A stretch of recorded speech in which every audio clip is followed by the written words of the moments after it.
Now, while Israel has accepted or acknowledged the responsibility of one of these attacks, the rest, the indicators are all pointing towards Israel.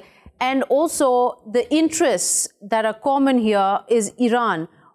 What do you make of what Prime Minister Netanyahu is trying to prove here? Well, first of all, Netanyahu is out to be reelected. And the belief in Tehran is that these attacks are being carried out so he can be reelected. Otherwise, he is definitely acting in his own personal interests and not in the interests of the regime, the Israeli regime.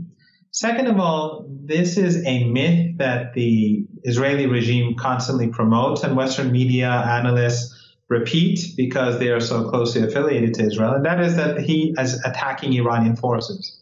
The Israelis have not killed a single Iranian in the last year and a half. Only on two occasions in the last few years did they hit Iranians. One was by mistake a few years ago near the border. The Israelis acknowledged they made the mistake. And second of all, the second time was a couple of years back when they struck the Syrian airbase T4, the T4 airbase, where they killed 7 Iranians who were part of a drone team that were fighting against ISIS and Al-Qaeda. And we know from what Israeli officials have said repeatedly that the Israelis have been supporting ISIS and Al-Qaeda. In fact, for years during the conflict in Syria, the border between the Golan Heights, the occupied Golan Heights, and those areas controlled by the Syrian government were controlled by ISIS and Al-Qaeda.